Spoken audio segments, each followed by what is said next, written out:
Doncs som-hi. Bon dia a tothom. Gràcies per ser aquí, gràcies per haver vingut a la Fira Literal. Gràcies també als que ens esteu seguint des de casa. Tenim una horeta per parlar sobre aquests canvis que hi està havent a l'ordre internacional, per parlar sobre què està passant al món, i ho farem amb 4 persones que ens poden ajudar a entendre cap on anem. Arantxa Tirado. Hola, Arantxa, bon dia. Ella és doctora en Relacions Internacionals per l'Autònoma i també doctora en Estudis Llatinoamericans per l'UNAM de Mèxic i autor dels llibres Venezuela más allá de mentiras y mitos i Lawfare, golpes de Estado en nombre de la ley. També amb Àngel Ferrero. Bon dia, Àngel. Periodista i també traductor, actualment a l'atur, és col·laborador habitual del Salto, on escriu de manera regular sobre política europea. També tenim l'Anaïta Nassir. Hola, Anaïta, bon dia. Politòloga, és nascuda a l'Iran, coneix bé el que està passant a l'Iran, un país que ha estat i encara és protagonista d'aquesta definició del nou tauler internacional. I Aníbal Garzón. Bon dia, Aníbal. Sociòleg i és autor del llibre BRICS, la transición hacia un orden mundial alternativo. Veurem amb ell si aquests països suposen, els BRICS, un contrapoder als Estats Units. Venim amb una proposta, una primera pregunta, que és descriure breument com és aquest nou ordre mundial, aquest nou món on estem vivint, en aquests canvis, que potser és exagerat dir que és nou, però intentarem definir com és això. Podríem dir que sí, que s'han trencat alguns dels consensos de després de la Segona Guerra Mundial, que organitzava el món al voltant de les Nacions Unides, però ens faltaria descriure què tenim ara, no? Vivim en el caos, és un món caòtic, estem immersos en una cursa armamentística. Estats Units torna a ser una superpotència, ho és, una superpotència, i ha quedat invalidat aquest sistema de les Nacions Unides. Així que, si voleu fer les vostres intervencions, intentarem descriure com és aquest nou sistema internacional. Moltes gràcies a la Literal per convidar-me i a totes vosaltres que sou aquí un matí en aquest acte. Un plaer estar amb les companyes i amb la Meritxell.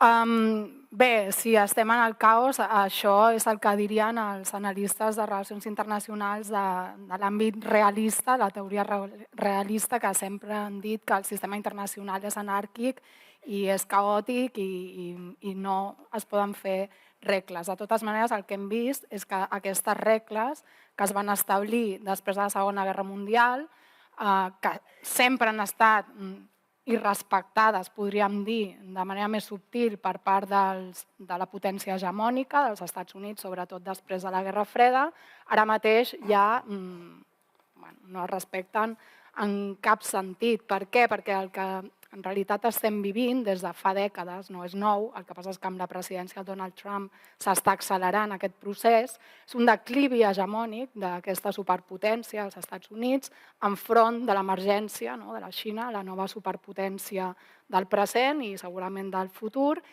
El mateix Donald Trump és expressió d'aquest declivi de la societat dels Estats Units i de la seva projecció exterior.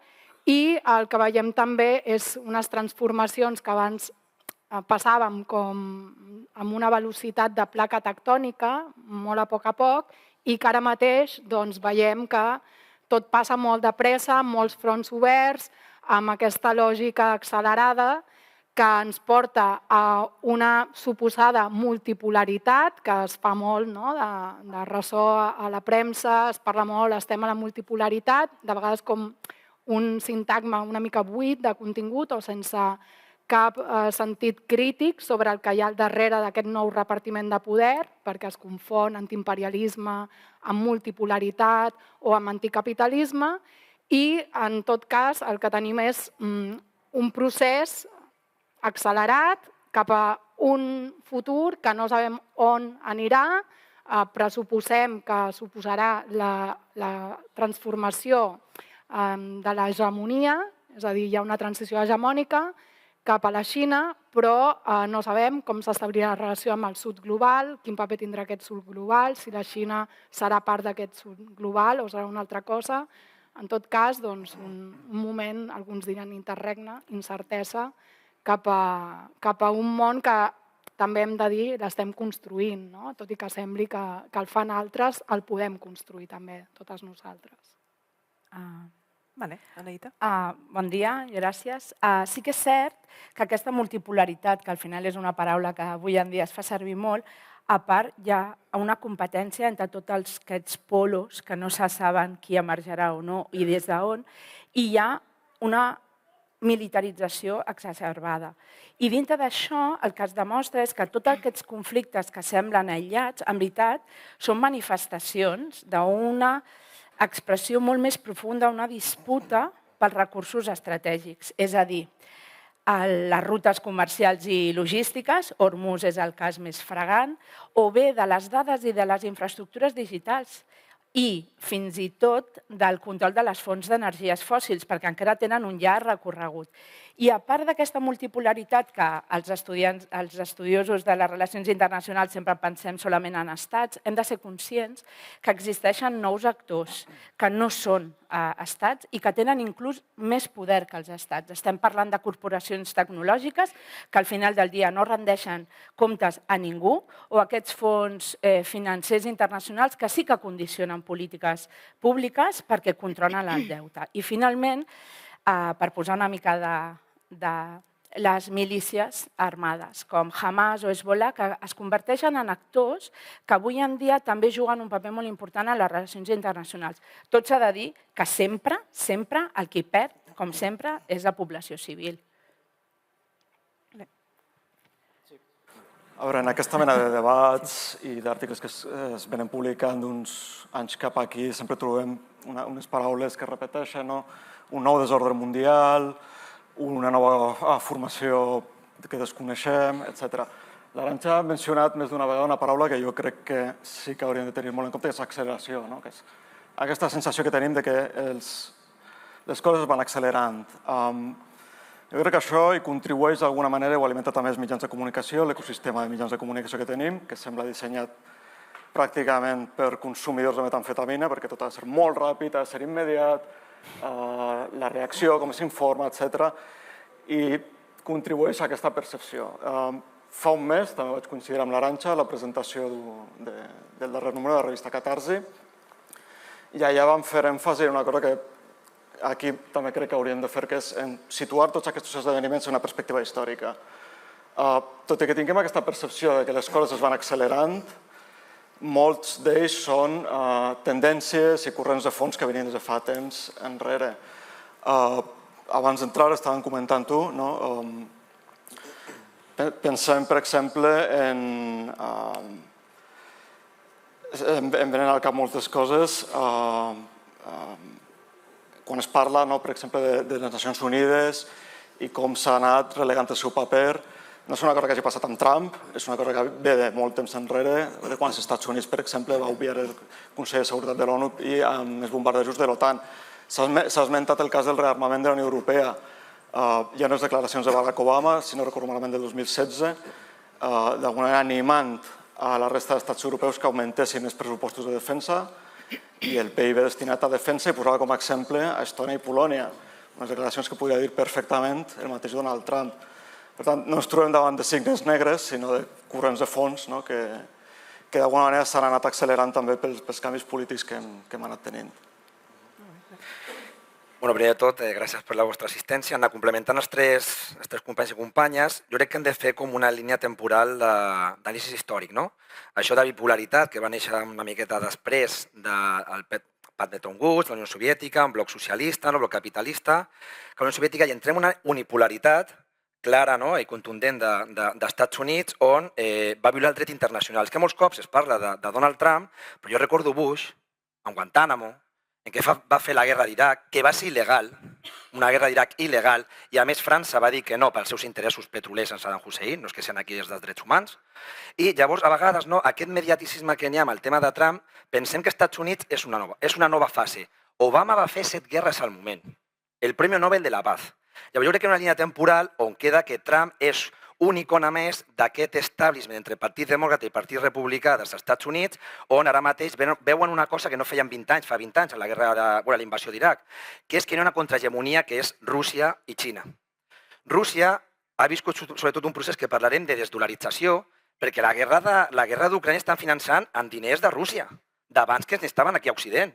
Llavors, està en un procés ara mateix de que Rússia, Xina, un procés de dolarització, té una cooperació de que si el Nord Stream 1 i Nord Stream 2 no està, és igual que fiquem nosaltres un altre oleoducte va cap a Xina o cap a Índia.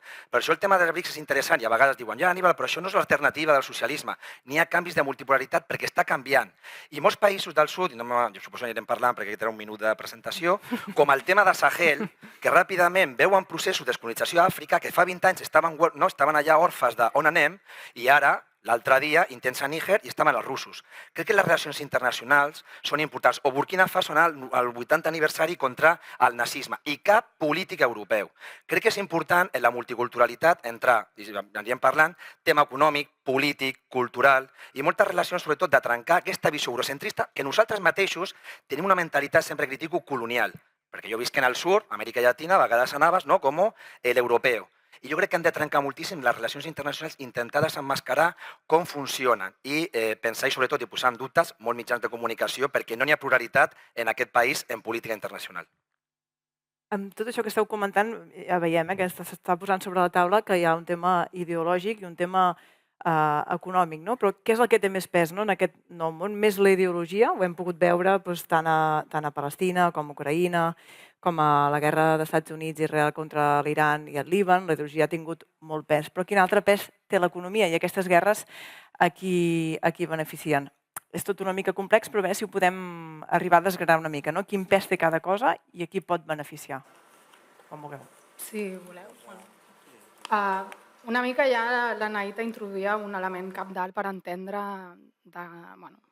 més o menys, no? Tothom ha fet esment a aquest factor estructural, històric, però econòmic, de la disputa de recursos. Això és fonamental i això enllaça amb el tema del capitalisme. Per què estem aquí? Per què hi ha una acceleració? Perquè hi ha un capitalisme, podríem dir, en crisi, sempre ha estat en crisi. Bé, no entrarem a debatre, no tenim temps, no?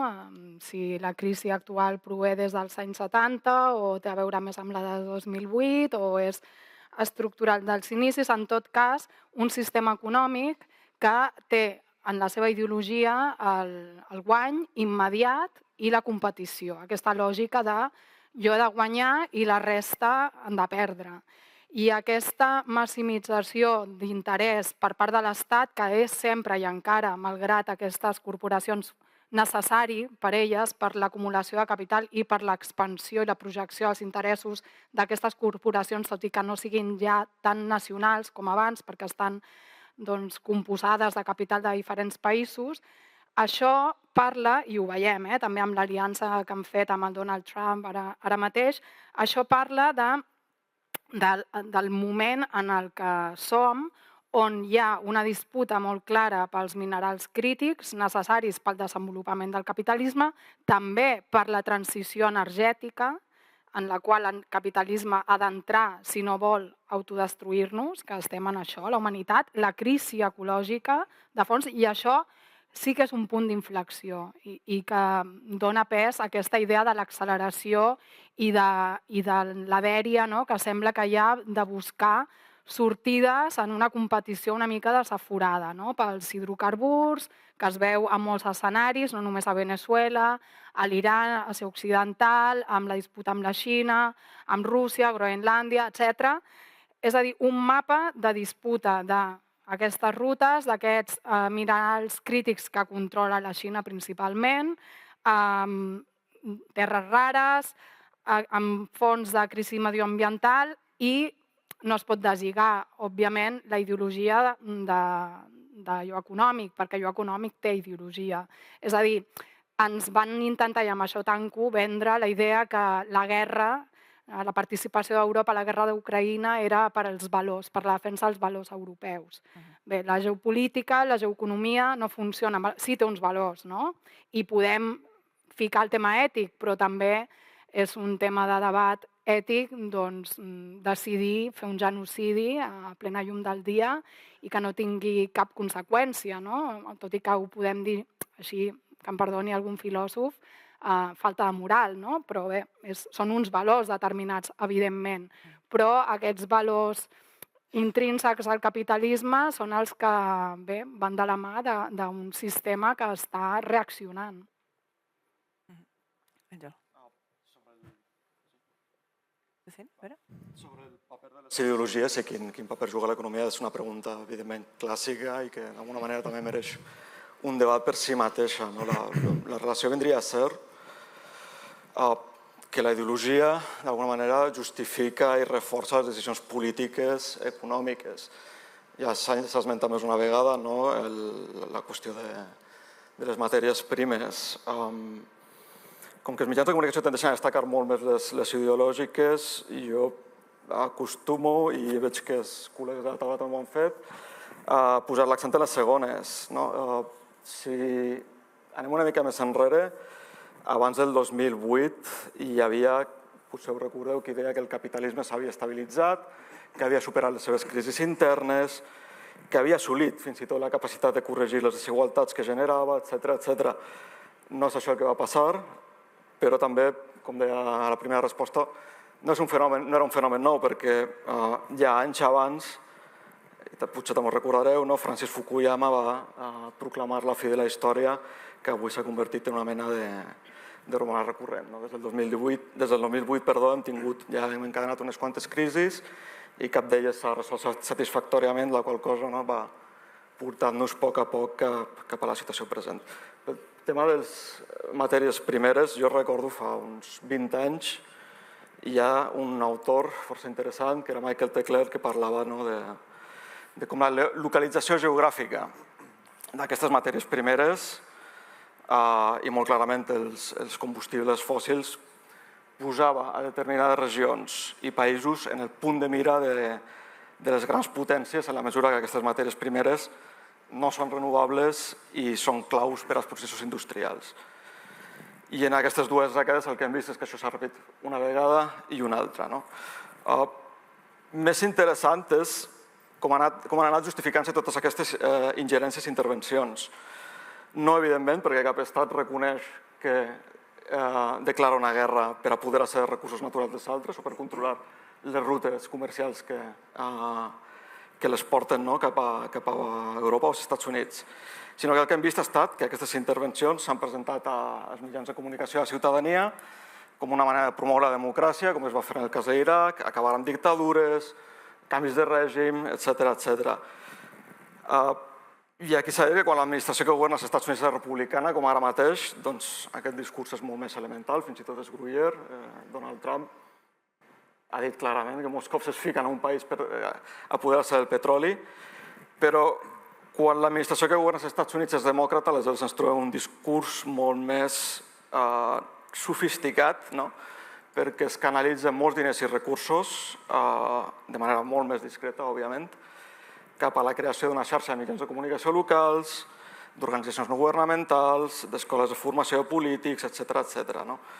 I aquest discurs trontolla quan senyalem com països com la Unió Europea que diuen preocupar-se tant dels drets humans, les llibertats civils o el dret a l'autodeterminació, doncs veiem que conviuen perfectament amb d'altres que són aliats que no fan res d'això, sinó fins i tot que ho esclafen i són subministradors de matèries primeres. Penso sobretot en el cas de l'Azerbaidjan. Se'ns diu, per exemple, no podem importar petroli, gas natural de Rússia perquè ha vulnerat el dret a l'autodeterminació d'Ucraïna, reprimeix les minories nacionals, col·lectius, els supervivents, tot això és cert. També ho està fent l'Azerbaidjan, i en canvi l'Azerbaidjan ha estat presentat per la presidenta de la Comissió Europea com un soci fiable. Per tant, tot aquest discurs d'alguna manera queda en evidència. Sí? Bueno, tu. És cert que hi ha aquesta correlació entre els conflictes, entre el capitalisme, la militarització, i tot això, jo ho tiro al meu terreny, es pot veure, per exemple, en el cas de l'Iran. L'Iran ha patit unes sancions, les més llargues del món modern, des dels anys finals dels anys 70, 79, 80, i des de la part occidental. Han aconseguit el que deien? No s'ha aconseguit ni canviar la política envers la qüestió nuclear del règim, ni ha canviat la política regional. Al contrari, s'ha militaritzat encara més la la zona, i tampoc ha canviat el tema dels drets humans a l'Iran. El que ha fet aquestes sancions, per exemple, que hi havia tota una part, no? Com l'economia com a arma geopolítica, l'única cosa que ha fet han sigut dos efectes devastadors. Han empobrit la població i, al contrari, han enfortit aquest règim nefast i repressor i que ha instrumentalitzat aquesta misèria dient que com a propaganda antiimperialista, i el que ha fet és al·ludir d'aquesta manera qualsevol responsabilitat. Per tant, ens veiem moltes vegades des de l'altra banda que sospitosament qui promou algunes ideologies, quina casualitat que coincideixen els seus interessos polítics, econòmics, geoestratègics, etc. I en el cas de l'Iran, en les sancions, el que s'ha demostrat a més és que les sancions el que han fet és com reconfigurar les relacions i aliances. Per què? Perquè el règim iranià està fora, desconnectat del sistema financer internacional. Això el que ha fet és que no està en SWIFT, no té els comptes bancaris, estan tots bloquejats. Què ha fet? Accelerar, com deia l'Arantxa, una construcció d'una alternativa al domini del dòlar. Per exemple, justament l'adhesió als BRICS el 2024 o inclús aquestes aliances de, a mi no m'agrada dir estratègica, sinó de conveniència entre Iran, Rússia i Xina. Per tant, tot està correlacionat i tot, evidentment, la ideologia té una connotació evidentment econòmica i política en aquests moments. Sí, jo crec que en les relacions internacionals nosaltres vivim del concepte d'ideologia, però a vegades ignorem el concepte clàssic del marxisme, que és ideologia com a factor dominant. En què sentit? Que, clar, agafem... Israel parla de drets humans, Israel parla de democràcia, i nosaltres agafem i fem la doble vara de mesura. Iran és un règim, però heu escoltat el règim de Qatar on juguen un mundial? Hem escoltat el règim d'Emiratos Àrabes? És molt perillós el tema de les paraules, perquè segons la relació d'Occident, este és bueno, este és malo. I això és un problema, perquè finalment la ideologia el que té és un caràcter d'imperialisme cultural. Perquè, d'acord, jo no conec Iran, i llavors Iran té una relació, però parlem de Qatar, Emiratos Àrabes, Aràbia Saudí, les barbaritats que han fet, i justament se'ns centrem. És com el tema d'Amèrica Llatina, que és l'espai que conec millor. Parlàvem de Venezuela i a Colòmbia, quan Uribe, règim no, dictadura del siglo XXI. Feien barbaritats, genocidis, i no parlem. Jo crec que hi ha una doble vara de mesura que això juga amb la ideologia. De què és democràcia i no, en relació, ja dic, als Estats Units, que en parla de democràcia, la democràcia americana, i fins i tot està Netanyahu. I és un problema que n'hi ha d'ideologia mirada com un aspecte de control. Què passa en aquesta idea? Que Occident juga moltíssim en aquest sentit, però vas a països del sud i n'hi ha una altra cosa, que és sobirania o imperialisme. Allà no és dreta o esquerra. Viscut a Bolívia, Xile, Colòmbia, Venezuela, i tu parlaves de la gent i no veníem amb el paradigma de la Revolució Francesa, de l'esquerra i la dreta, dintre de l'establishment, perquè esquerra-dreta a vegades és, sí, però que compleixin amb les directrius, i tenim el cas de Grècia, que va ser un cop d'estat. Les directrius d'aquí, Syriza, esquerra, però si no compleixes amb això, FMI, Banco Mundial i Troika, no vales. Democràcia, on està la democràcia en Europa? Pensem nosaltres que amb un vot popular es deixarien canviar un model econòmic? La pregunta que sempre faig aquí, es deixarien canviar demà el model econòmic del capitalisme, la Unió Europea, la Troika, l'FMI, amb una votació popular? No coneixem el que va passar a Xile? No coneixem el bloqueig que va fer constantment a Venezuela? No coneixem el tema que estan fent. Llavors, aquest tema és d'Occident. Mentre amb el tema del sud global, com els xinesos, hi ha una cosa molt pragmàtica, que és el win-win. Iran és molt diferent a Venezuela i es juntaven amb Ahmadinejad con Chávez. I Chávez et parlava socialisme del siglo XXI i Ahmadinejad estava en un sistema on era contradictori amb el tema del comunisme. O el tema de la relació aquesta. Putin ara mateix està fent una cooperació que podem criticar moltes coses, però que ha enviat un vaixell amb petroli a Cuba ha sigut Rússia. O ha sigut l'esquerra d'Europa? Jo em pregunto, on està l'esquerra d'Europa? Han sigut els laboristes? Ha sigut aquí el govern més progressista de la història? Ha sigut Putin. I a vegades en les relacions internacionals mirem des de l'eurocentrisme i crec que és més pragmàtic. Que amb això els xinesos, el win-win, què guanyes tu, què guanyo jo. I hem de fer una cooperació i una correlació. I nosaltres tenim una mentalitat colonitzadora. França, Regne Unit, els Estats Units. I en les relacions internacionals passa això. Per això amb el tema d'ideologia crec que han de trencar entre aquesta esquerra i tal, entre processos de sobirania o descolonització, com està passant el tema que dèiem de Sahel, i els processos d'imperialisme. Perquè això fa Europa. Sancions a Iran. I Iran, justament, amb el tema del pragmatisme, jo he vist projecte a Iran, el 2019, qui va portar 5 vaixells de petroli en solidaritat a Venezuela va ser Iran. I es va jugar moltíssim. I a Bolívia, i això pot dir si després està per aquí el García Linera que diguin, a l'Alto, qui tenia un hospital de cooperació per dones indígenes era justament I el que ha fet clar, tenen les seves relacions, però en el tema internacional és un pragmatisme. I recolzava el govern d'Evo Morales. I tu dius, ja, però Iran... Per això hem de tenir en compte que les relacions internacionals són molt diferents a les polítiques locals. I els nostres termes d'universitat i els nostres termes hem de desconnectar aquesta mentalitat perquè és molt diferent. I crec que hem d'aprendre com juguen els xinesos o els russos ara mateix, amb un pragmatisme de som bipolares, però a mi m'interessa on guanyo jo, on guanyes tu. M'interessa els recursos, m'interessa tenir el teu recolzament en tal decisió de la Unió Europea i nosaltres no ho tenim així. Crec que a Europa han de canviar moltíssimes coses i això hem de criticar les nostres polítiques de relacions internacionals i veiem el paper d'Europa i només tenim més, el paper d'Europa. Ara mateix, la principal colònia dels Estats Units som nosaltres. I hem de tenir aquest pensament de pàtria i de sobirania que l'extrema dreta companys l'està guanyant. I a mi, Europa, que tinguem bases militars de la OTAN, Alemanya el segon, que Alemanya vengui el 30 i pico % d'armament a Israel en un genocidi, és Europa. Potser no s'hem de tornar en cop d'esquerra-dreta a dir imperialisme i sobirania, que Europa la necessitem.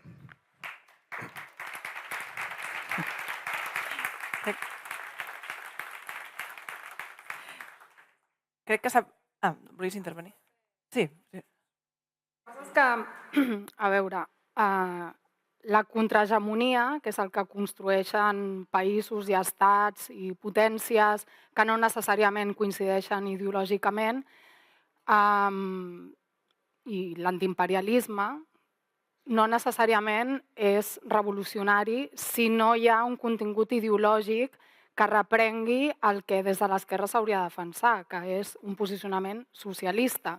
És a dir, es poden fer aliances estratègiques amb països que de portes cap endins tenen polítiques que potser l'esquerra no comparteix, sent conscient de com funciona la geopolítica i les relacions internacionals, però això a llarg terme, com a opció emancipadora, té molt limitada la seva, diguem-ne, llargària i aprofundiment. I això enllaça amb una cosa que no he dit abans, que, perdoneu, volia dir també, quan el debat de la ideologia, que avui, en aquest món, el que no es veu és, traient el tema de la Xina, que donaria per molt, i sí, tenen el seu socialisme a la xinesa, però no estem en temps de la Guerra Freda, on hi havia dos blocs antagònics, amb projectes... El bloc socialista tenia tot un grapat i un tipus de relació pròpia entre els seus estats membres i el bloc capitalista anava per una altra banda. Avui tenim que la Xina i els Estats Units estan interrelacionades econòmicament. Hi ha cadenes de valor que els connecten en un marc de capitalisme global on la Xina té la seva aposta més estatal, d'una via amb planificació, d'una via que pretén ser alternativa, i ho és, de fet, en molts sentits, però diguem-ne que el debat sobre la construcció del socialisme, que a mi personalment m'interessa, i crec que, perquè soc marxista, i crec que és fonamental, perquè només sortirem d'aquesta situació transcendint la lògica d'explotació de la natura immediata, transcendint la lògica de guany immediat d'explotació de l'ésser humà, construint altre tipus de relacions entre països que no siguin competitives, però també a dintre dels països, que no estiguin basades en la lluita de classes, en l'explotació dels éssers humans. Aleshores, cert que hi ha aquests elements, però també per què l'esquerra europea compra el relat del règim iranià, la paraula el règim iranià i no el règim d'Aràbia Saudita, el règim cubà i no el règim colombià, etc. Perquè continua analitzant, la realitat des de paràmetres no de la nostra tradició, els que ens identifiquem amb el socialisme, amb el marxisme revolucionari, des d'aquesta perspectiva. Llavors, quan tu compres els paràmetres d'anàlisi de la democràcia liberal, tens com a resultat un anàlisi que al cap i a la fi està basada en els interessos d'una classe dominant que veu el món en aquesta lògica, que no és la de la classe treballadora ni dels pobles oprimits, ni a Europa ni arreu, ha de ser, crec jo. Volia posar ara una qüestió sobre la taula, que és que en aquests darrers conflictes, també en d'altres, però per situar-nos una mica més en el que ha passat recentment al món, a vegades ha estat complicat prendre partit ideològicament, i crec que les dues intervencions, les darreres últimes intervencions, ho evidencien, que és complex tot plegat. En alguns casos ha quedat molt clar, però en d'altres ha estat molt difícil, per dir d'una manera molt simple, saber qui són els bons i qui són els dolents i nosaltres com a ciutadans crítics en quin cantó ens posicionem. No? En el cas de l'Iran, per exemple, ha estat molt complicat. Alguns celebraven els atacs d'Estats Units i Israel a l'Iran, alguns antirègim. No? Anaïta, no sé com ho has viscut tu, això, com posar una mica de llum, no? Perquè era realment complicat. Llum a la foscor. Sabia que sortiria aquesta frase. No, el que ric perquè és una manera de treure atenció, perquè sí que va ser realment molt impactant veure que companys amb els quals havíem lluitat des del 2022 activament amb el moviment Dona, Vida i Llibertat, que va sorgir just després de la mort injusta d'una noia molt jove kurda, i que això, el moviment ha suposat una de les manifestacions més significatives d'aquest segle en quant a política i social i que ens ha interpel·lat a tots i a totes perquè la reivindicació era tan universal que els drets humans estan al centre i que no hi ha ni bàndols, ni fronteres, ni depenen de jocs geopolítics, que quan de cop i volta els mateixos companys de la diàspora iraniana es manifesten al davant del consolat dels Estats Units a Barcelona dient-li Trump mantén el rumbo, personalment, com a Anaïta, com a membre jo de la diàspora, em va costar molt, perquè sempre ens trobem que ens hem de posicionar. I en canvi, jo sempre ho dic ara sincerament, és una posició molt incòmoda, perquè el fet de denunciar el règim iranià, que és nefast, repressor, que està massacrant la seva pròpia població, que no li tremola la mà a matar qualsevol jove que surti demanant una miqueta més de llibertat, això no vol dir que estigui defensant un imperialisme o estigui justificant intervencions militars o guerres. El mateix, a l'inversa, és una situació tan incòmoda, pots denunciar el règim iranià i pots denunciar l'intervencionisme. Jo crec que seria una mica preguntar-se en quin bàndol estàs. El bàndol al final és evident, el de les persones.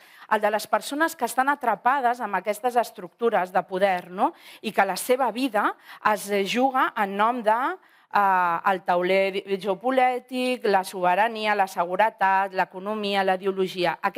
Hem d'estar amb les persones i justament com a membres de la societat civil. Jo sempre he dit que com a diàspora tinc el sentiment i el compromís de donar veu a les legítimes demandes de la població iraniana en contra d'un règim que, malgrat algunes situacions que pots coincidir a nivell geoestratègic, però a nivell humà no. I nosaltres ens trobem com a societat civil amb l'obligació i el privilegi, perquè jo em considero privilegiada d'estar aquí i poder alçar la meva veu donant altaveu a unes demandes de persones que es moren a la forca solament per sortir. Per tant, aquí és una posició incòmoda, perquè al final estàs dient no a moltes coses i perquè necessites situar-te. I en aquest cas, no, és tot malament.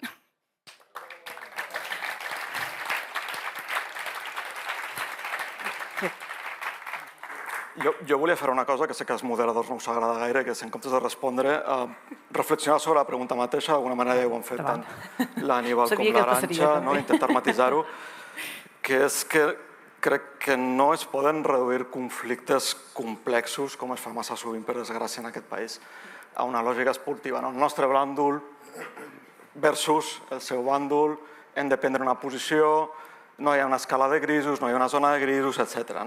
Crec que ens fem un molt mal servei si comencem a analitzar els conflictes partint d'aquesta mena de perspectives i crec que si l'esquerra vol ser propositiva, el primer que cal tenir és un criteri format, informar-se de què passa a cada país, de quines són les corrents internes, els desplaçaments socials, els moviments socials, etc. I reconèixer, si és necessari, quines són les pròpies mancances a l'hora de conèixer aquests països. Dintre d'aquestes està, i també ja s'ha avançat una mica, la pròpia feblesa de l'esquerra europea. I, en certa manera, certes posicions que hem anat veient de l'esquerra europea són una mostra de feblesa, més que d'altra cosa. En un extrem i l'altre, perquè veiem una esquerra que s'identifica amb certs processos polítics, perquè en realitat és incapaç de portar-ne a terme de propis aquí mateix, i també veiem una certa esquerra que critica certs processos polítics quan ha estat incapaç de portar-ne a terme de propis aquí mateix. Al voltant de tot això, jo recordava una entrevista que vaig fer fa temps a un marxista rus, a Boris Kagarlitsky, que actualment està empresonat sota la falsa acusació de promoure el terrorisme al seu país i que significativament i lamentablement gairebé ningú no se'n recorda d'ell perquè dintre la dissidència també hi ha classes, no? A Kagarlitsky deia, doncs, li vaig preguntar per la qüestió aquesta sempre espinosa de quina posició ha de prendre l'esquerra europea respecte a Rússia. I va despatxar la pregunta tal com feia ell sempre, amb un somriure i molt ràpidament. Em va dir, l'esquerra europea el primer que ha de fer és dedicar-se a transformar les condicions materials dels seus propis països i després ja, si vol, que vingui a criticar el que fan aquí i allà. Sí, hem vist també uns quants canvis de règim en els quals des de l'esquerra, centre-esquerra, s'han anat assenyalant, han anat sumant-se, assenyalant la repressió d'aquests règims contra els seus. El problema que sempre m'he plantejat en aquesta mena de casos és que l'esquerra no acostuma a ser conseqüent. No hi ha hagut un seguiment del que ha passat en aquests països. Penso, per exemple, en la cobertura informativa de Líbia. S'ha perdut per complet, no? Què ha passat a Síria, també? Quan l'esquerra donava suport al canvi de règim a Síria, s'ha perdut per complet tot aquest seguiment, no? Hi ha una frase de Rosa Luxemburg que m'agrada molt, que és que de bones intencions el camí a l'infern va empedrat. I és una mica que s'hem anat trobant, que algunes organitzacions i partits d'esquerra han anat sumant-se a aquesta mena de reivindicacions, han hagut aquests canvis de règim i després, seguint la lògica dels propis mitjans de comunicació, s'han oblidat i s'ha passat el següent canvi de règim a un altre país. Algú més vol intervenir en aquesta pregunta? Sí, està en res. Endavant, sí. Jo crec que l'esquerra europea sobretot ha de tenir un funcionament, i aquí en aquest país, de com va néixer la seva essència. Recordeu que als anys 80 l'essència principal de l'esquerra, a l'estat espanyol, va ser el no a la OTAN. I el no a la OTAN és un principi. Va ser un principi el no a la OTAN. I jo recordo que fa 3 anys a Madrid es va celebrar el 2022 la cimera amb el govern més progressista de la història, suposadament. Quan tenim la OTAN, que anem a parlar de la OTAN, que ha fet barbaritats, que a més va manipular el Partit Socialista aquest suposat referèndum, perquè ho va manipular, primer 3 preguntes, i ha fet després el que ha donat la gana, sempre la doble moral de OTAN no, tal, i finalment continuem aquí les bases militars. I crec que és un principi bàsic del nacionalisme de l'esquerra. Perquè qual és el problema que n'hi ha? Que Europa l'està utilitzant l'extrema dreta. De sobte, Orbán, és que incumple de la OTAN, amigo de Rússia. Entra un que és de dretes i tots aplaudimos. Aquest és amic d'Orbán, el que ha passat a Hongria. I encima lo aplaudimos. I tu dius, és un principi. Arriba Le Pen a França, França té un tema de la OTAN peculiar, no té cap base, va entrar el 2008 amb Sarkozy oficialment, i utilitza aquest discurs. Crec que nosaltres hem de tenir en compte que aquest és part de la identitat europea, dir no a la OTAN. Ara mateix estem al 5%. Ja hem passat al 2%. El 2% ho va representar Obama en el 2014. Al Premi Nobel de la Paz, en Gales, passem al 2%. Llavors, el problema no és Trump, el problema és el fil conductor que té els Estats Units, perquè Obama va passar que tots els països europeus al 2%. I que li donin a l'educació i a la sanitat. Sou professor. I també recordar que estem a la lluita, a la vaga, i estem també més profes i menys Mossos. Volem més profes i més Mossos, menys Mossos. Llavors, aquest tema és important. I hem de tenir aquest principi com a essència de l'esquerra europea. No a la OTAN, fora bases, i si volem construir un exèrcit propi, ho tindrem. O no sé què hem de parlar, el debat. Però això és una ingerència dels Estats Units aquí. I ens han portat a la guerra d'Ucrània. Aquest perfil de la OTAN ens ha portat. Per què? Molt senzill. Si abans Putin tenia una placa a Madrid. Recordeu, Gallardón le dijo, Putin, nuestro amigo. I van dir, Europa des de Lisboa a Moscou, que volien un altre mur de Berlín, trencar Europa en Rússia. Nord Stream 2, Nord Stream 1, qui estava darrere d'aquest atemptat perquè venien petroli i gas de Rússia a Alemanya barat? Qui estava detrás? N'hi ha confirmacions de New York Times que la CIA estava darrere, vinculat amb Ucrània, n'hi ha reportatges. Llavors hem de tenir en compte que nosaltres ara, a qui comprem el gas? A qui ho comprem? Als Estats Units. Europa és una colònia avui dia dels Estats Units i crec que la política de la OTAN i contra la OTAN hem de tenir aquesta essència. Això seria molt important en relació internacional i veig que no n'hi ha aquest punt fort de dir no volem això. Hem de tenir en compte, ja per últim, que n'hi ha cosetes fins i tot a la OTAN perquè hem de tenir en compte el tema del Marroc. I nosaltres hem acceptat el Sàhara com a territori del Marroc. I això és una política de la OTAN, perquè Marroc va establir relacions amb Israel, que Israel va establir relacions al Marroc gràcies a Donald Trump, i de sobte nosaltres diem que el Sàhara, un territori de descolonització, que és territori del Marroc. Això és una vergonya del dret internacional.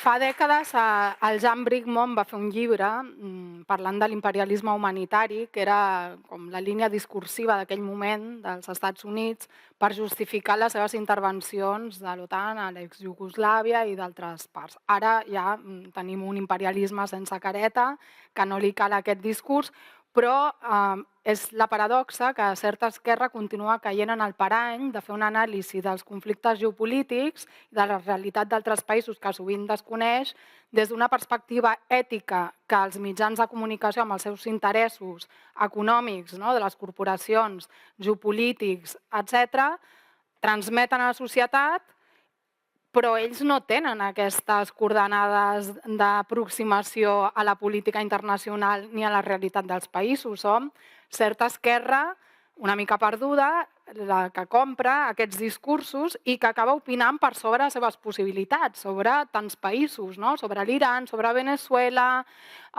sobre Rússia, sobre qualsevol enemic geopolític dels Estats Units, perquè és evident, no? La construcció mediàtica d'aquests dimonis que també es pot fer. Per què? Perquè ens falta, ja ho deia l'Àngel, una mica més de formació, no? D'interès, d'informació i d'humilitat, també, no? De ser conscients que, primer, per tu ajudar a Cuba, per exemple, està molt bé la solidaritat, està molt bé tot el que es fa des d'aquí, però jo sempre ho dic, hem de fer aquí una transformació, no? Hem de fer, i no és incompatible, no estic criticant ni molt menys a les companyes de la solidaritat que estan ara mateix manifestant-se, per cert, davant del consolat dels Estats Units i que els envio una abraçada perquè m'hagués agradat, jo hi seria allà, si no fos aquí.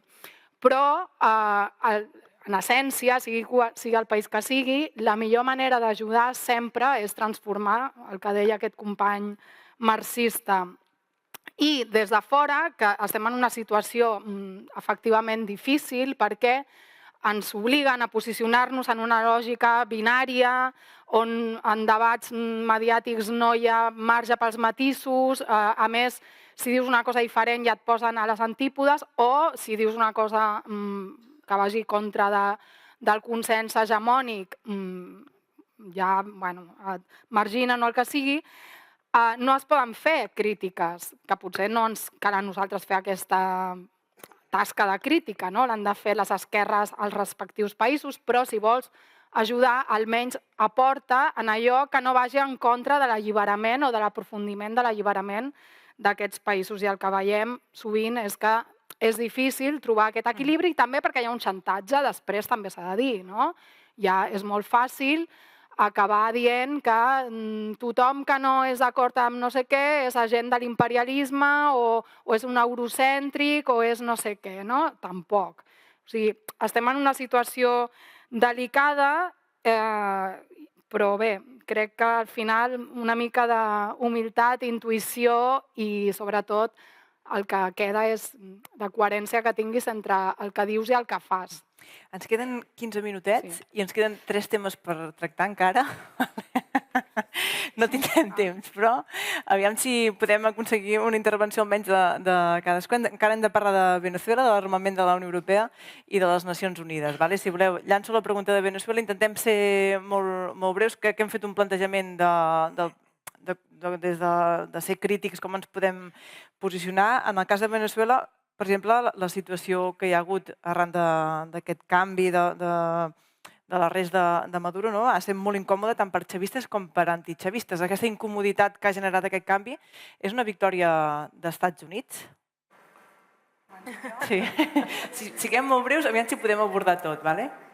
A veure, cadascú explicarà la seva versió d'interpretació, no? Des del govern veneçolà defensen que hi ha un exercici de la sobirania i que estan en un replegament tàctic on, davant la simetria de forces, s'han vist empel·lits a haver de negociar, no sabem exactament què i fins a on, per evitar un vessament de sang, i el que veiem, més enllà dels discursos, és que contínuament hi ha decisions de canvis de lleis, de provocacions per part dels Estats Units constants, humiliacions, com és el fet d'anunciar aquest exercici que es farà avui sobre el cel de Caracas, com no sé si sabeu, d'aeronaus dels Estats Units que faran un simulacre d'evacuació, arribant allà, aterrant sobre l'ambaixada, que tot això, evidentment, és un exercici de demostració de poder i que parla d'una nova correlació de forces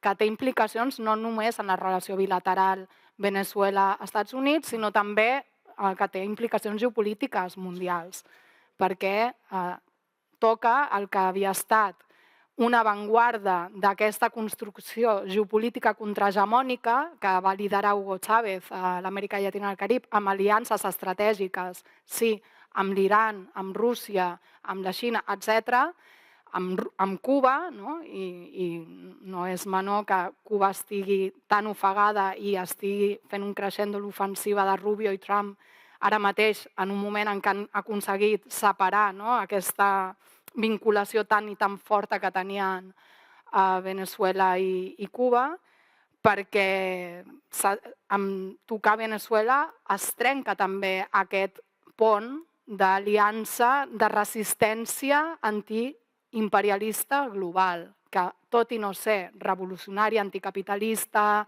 com ens agradaria a alguns, té un valor, i això s'ha de dir. Té un valor que significa, i tanco, la supervivència de persones que no seran bombardejades pel sionisme d'Israel. És la contenció a l'imperialisme i al sionisme. Veneçuela, Iran, Rússia, etc., amb matisos. Després, Xina.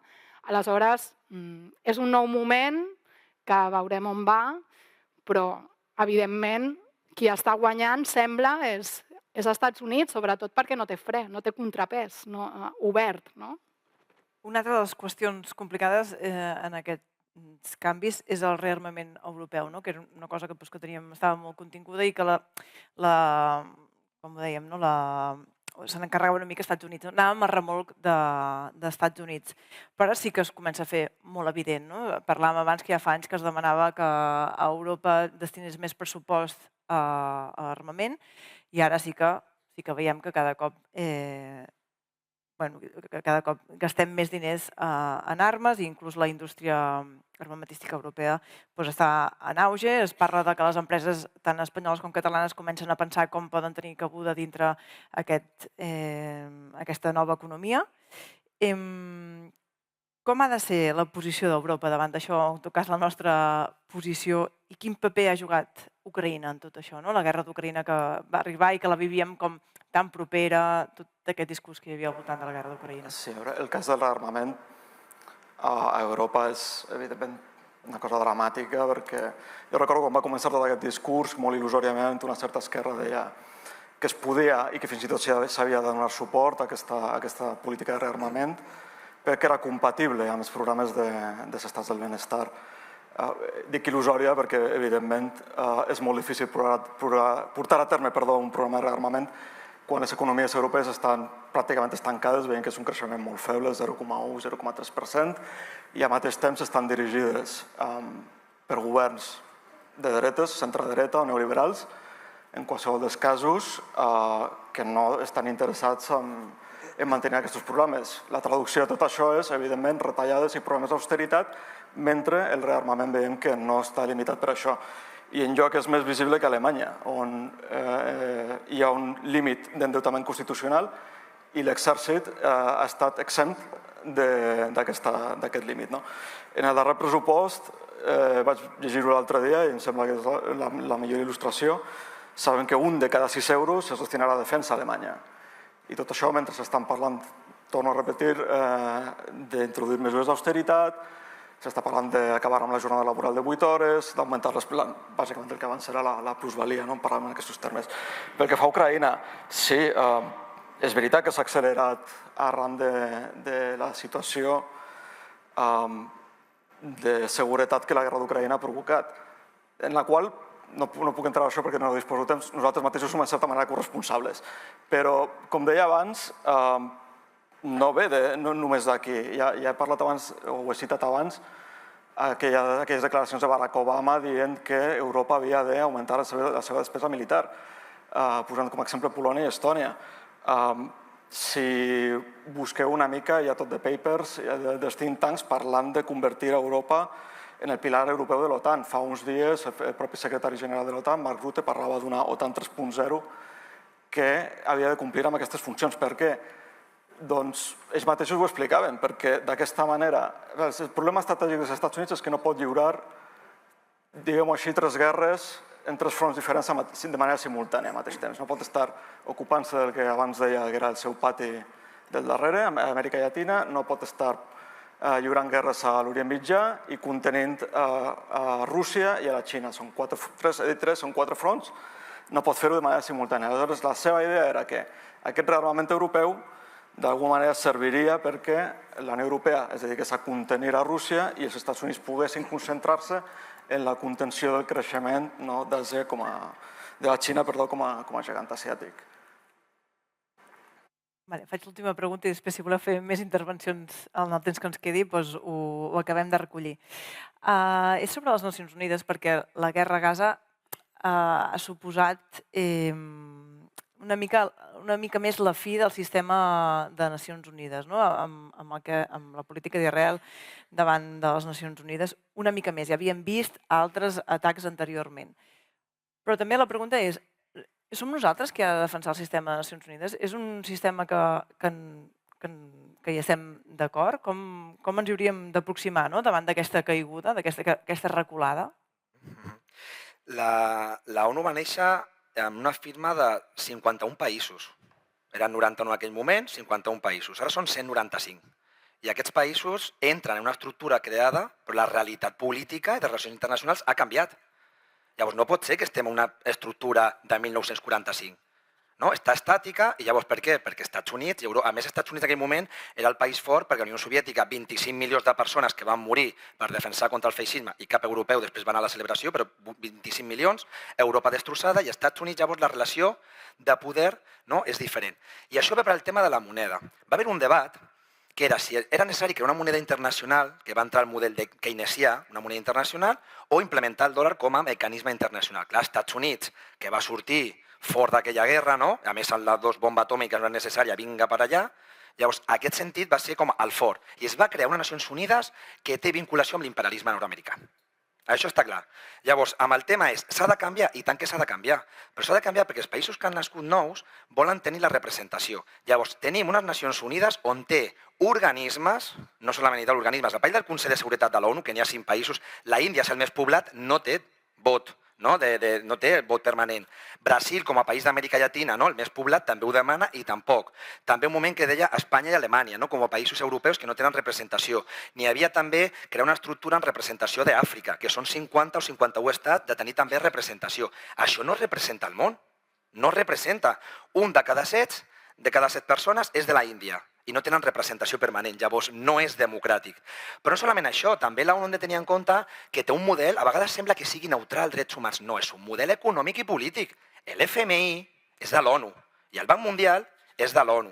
I qui paga mana, com diem a Catalunya, que és els Estats Units. Llavors, ells ràpidament diuen, vols aquí ajuste estructural? Com aquí la Troika, que molts cops no parlem d'Europa, però han fet el consens de Washington, Troika, té calés, però jo decideixo les polítiques de privatització. La guerra d'Ucrània el 2014 va ser això, Va ser un cop d'estat la guerra d'Ucrània. I qui va entrar allà? L'Euromaiden, perquè el que volien era Fons Monetari Internacional. Recomano sempre el documental d'Oliver Stone, que es veu allà el cop que es va donar, i va ser justament que a Ucrània li donaven un crèdit Rússia, però feia el que li donava la gana. Mentre que l'FMI té els calés i fas el que jo dic. Això és la diferència entre l'ordre aquest occidental de l'ONU, FMI, i el que fan els BRICS. Perquè els BRICS és, ja dic en pragmatisme, entra Emiratos Árabes, vull calés per campos de golf, toma ja el que quieras. I entra Cuba, que és soci, no membre, i li diuen, jo vull potenciar el servei sanitari públic, té calés i els tornes. L'FMI no diu això, i tenim experiència a Europa, Grecia, España, Portugal, lo que decían los países cerdos, los PICs, si recordáis. Que deia així d'humor. Llavors, aquest tema és important que s'ha de canviar. I no solament això, recordeu l'OMS, que és un organisme vinculat a l'ONU? Cuba treu la seva vacuna i no l'homologuen, perquè qui paga mana. Paga Bill Gates i te diu que el Regne Unit sí que té vacunes, que els Estats Units sí, la de Rússia no, i la de Cuba tampoc, que va fer un esforç per Soberana 02 i això no val.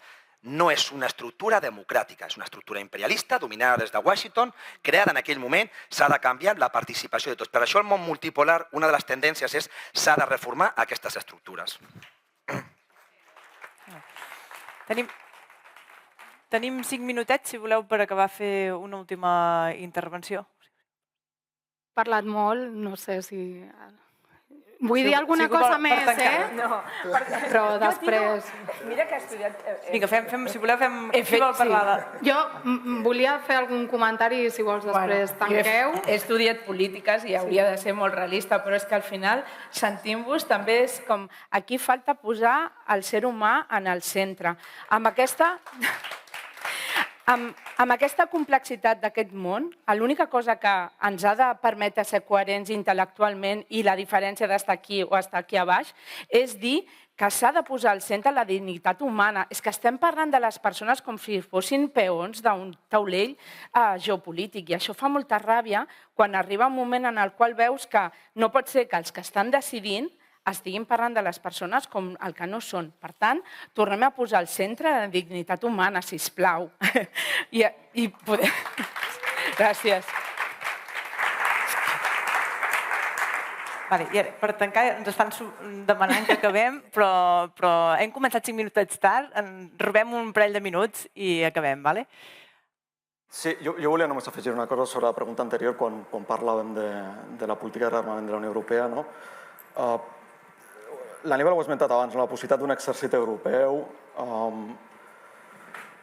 d'una major coordinació i integració dels exèrcits existents. Jo sempre em pregunto aquí, perquè ara mateix es posa com a data límit d'una confrontació militar Unió Europea o OTAN a Rússia 2030, exactament què estan pensant els planificadors militars, perquè Rússia és la primera potència nuclear, la seva doctrina nuclear no és la de la Unió Soviètica, és molt més agressiva, i segurament la cosa escalaria molt ràpidament cap a un conflicte d'aquesta mena. I jo sempre he especulat que si hi ha aquesta idea de promoure una major integració militar a la Unió Europea, potser no és només per Rússia, potser no és només o tant per Rússia, fins i tot no és per Rússia, sinó per l'Àfrica, perquè és la manera més ràpida de tenir una força d'intervenció amb la qual garantir l'estabilitat política en un continent que no és estable precisament i assegurar el que deia abans, el que s'ha comentat abans de les rutes comercials de matèries primeres cap al continent. No, he acabat. Sí? No, anava a dir que una de les dificultats per construir un nou multilateralisme que reflecteixi millor no només el món, sinó també la correlació de forces, de poder del món, tant de bo en una altra lògica, més humana, podríem dir, fins ara no és així, és no basar les alternatives que es facin amb la mateixa lògica prèvia. És a dir, jo entenc que els BRICS tenen un acord de reserva contingent, que és el seu mecanisme de liquiditat, que poden acudir als països, però si l'Estat necessita més del 30% dels diners assignats, ha d'anar a demanar un préstec al Fons Monetari Internacional per tal que li puguin assignar els diners. Amb la qual cosa això també parla de les dificultats de trencar amb l'arquitectura financera internacional, que és una de les propostes dels BRICS i és un dels elements de sorgiment, perquè està entrampat en la mateixa lògica capitalista de tenir garanties d'un organisme que teòricament volen superar. És a dir, si fem uns BRICS amb Aràbia Saudita, Emirats Àrabs, BRICS Plus, o amb un Brasil que veta l'entrada de Venezuela, aleshores la contrahegemonia d'aquest món, o sigui, el que tenim al final és el que molts han dit, una geometria variable d'aliances geopolítiques que estan basades, evidentment, a l'interès, perquè la lògica capitalista i la lògica dels estats d'imposar els seus interessos, teòricament, en el millor dels casos, també de les seves poblacions, però no sempre és així, doncs és el que està al centre. I fins que no es trenqui això, i això serà un procés que la humanitat col·lectivament potser necessitarem un cataclisme per adonar-nos, no canviarem gaire. O sigui, potser necessitarem una guerra nuclear o un arrasament, amb perdó, de l'optimisme, per donar pas a un ordre, que al final això és el que ha estat al llarg de la història, una guerra que genera un nou ordre per la lluita oberta entre les potències anteriors i les emergents. Ara sí, acabem amb aquest cataclisme de l'aranja. Bueno, moltes gràcies. En seguiríem parlant durant molta més estona. Moltes gràcies per les vostres intervencions i gràcies a vosaltres per ser aquí. No, hem d'acabar ara.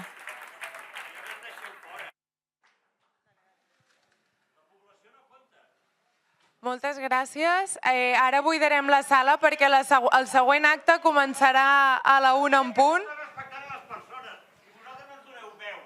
S'ha de buidar la sala perquè el següent acte començarà a la 1 en punt.